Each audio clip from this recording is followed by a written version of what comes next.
Fluoride. Dentists say that drinking it can protect your teeth against cavities. Cities and towns all across the world actually dump it into the water supply, hoping to indiscriminately medicate the population through their tap water faucets. The official story on fluoride sounds wonderful. Drink the stuff and you won't get cavities, we're told. It's a nice story. But there's another side to this story, the side you're never told. And it starts with the astonishing but verifiable fact that nearly all the fluoride dripped into municipal water supplies isn't naturally occurring fluoride at all. In fact, it's actually a combination of hexafluorosilicic acid and sodium silicofluoride. These two chemicals are considered highly toxic by the EPA. They're actually classified as hazardous waste, and when packaged for transportation, they must be labeled as poison and handled by workers wearing industrial safety gear. So, what are hexafluorosilicic acid and sodium silicofluoride, and where do they come from? That's the part of this story that you probably won't believe. That is, not until you check it out for yourself.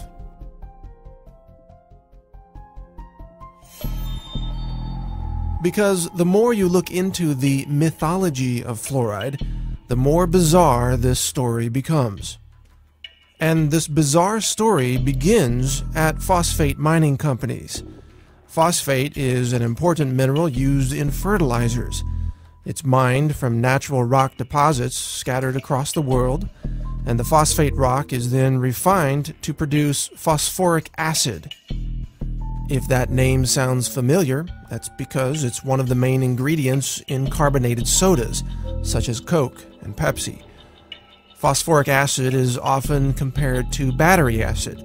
It's a highly acidic liquid that is believed to be the primary reason why drinking sodas can result in kidney stones and a loss of bone mineral density.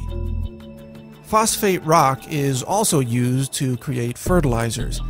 The problem is phosphate is often contaminated with high levels of fluoride, as much as 40,000 parts per million, or up to 4% of the raw ore.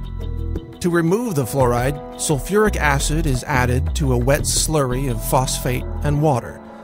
This causes the fluoride to vaporize, creating highly toxic gaseous compounds such as hydrogen fluoride and silicon tetrafluoride. These toxic fluoride chemicals used to be released directly from the smokestacks of phosphate mining operations, but the nearby farms suffered devastating losses of cattle and food crops, which withered away and died due to, guess what? Fluoride poisoning. In order to stop this environmental destruction, the phosphate mining industry put in place a way to capture the toxic fluoride chemical vapors so that they wouldn't be released into the air and kill the surrounding livestock and vegetation. This was accomplished by installing wet scrubbers that captured the toxic fluoride chemicals, preventing them from being released into the environment and killing the plant and animal life living nearby. It is from these wet scrubbers that toxic fluoride chemicals are now harvested. They're collected, repackaged, shipped to your local city, and then dumped into the municipal water supply.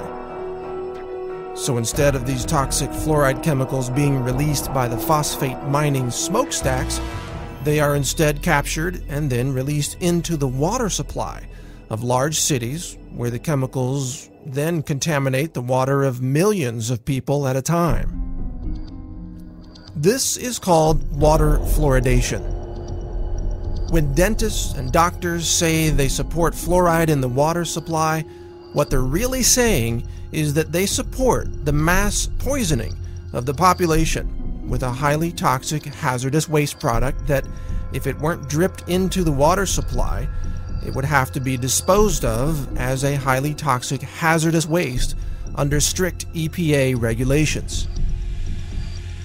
Curiously, it is a violation of federal law to dump hexafluorosilicic acid or sodium silicofluoride into the water.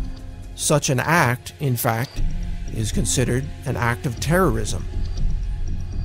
Yet it is mysteriously allowed today as long as it is accompanied by a loosely justified claim that we're doing this to stop cavities.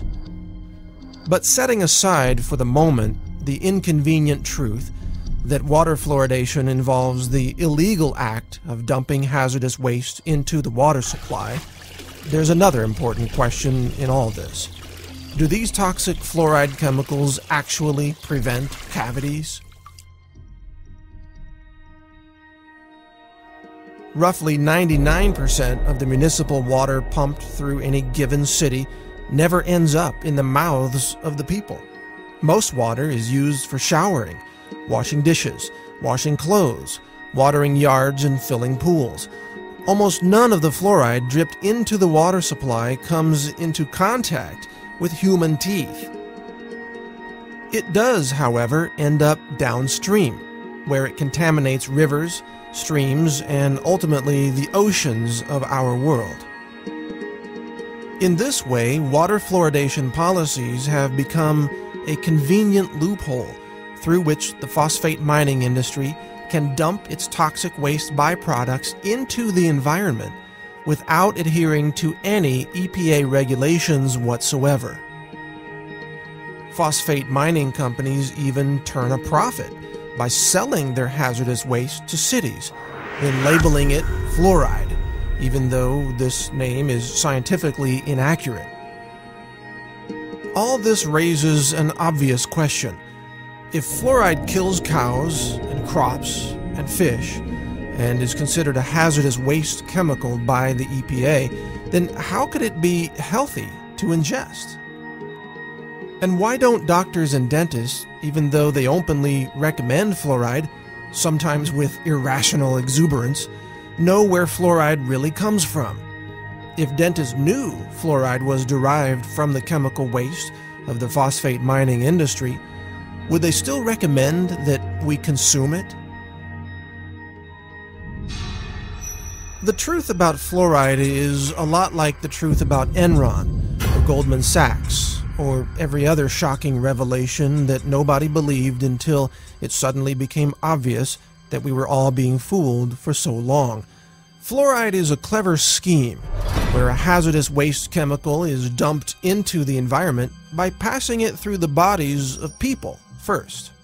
We, the people, have become the toxic waste dump site of the phosphate mining industry, and chances are your local dentist fully supports this entire process. Over the last several decades, an astonishing 24 studies have established a statistical link between fluoride exposure and low IQs in children. One study conducted by the Center for Endemic Disease Control in China found that each additional milligram of fluoride detected in every liter of a child's urine was associated with a 0.59-point decrease in their IQ score. Another study found that fluoride exposure slashed the number of children achieving high IQs by more than 70%. It shouldn't be surprising, of course, to learn that consuming a hazardous chemical might impair brain function. Water fluoridation, it turns out, may be the root cause of the alarming drop in academic aptitude among children in first world nations.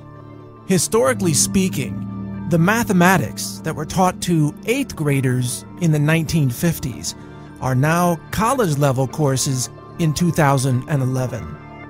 Maybe the reason why Johnny can't read or spell is because Johnny's been drinking too much fluoride.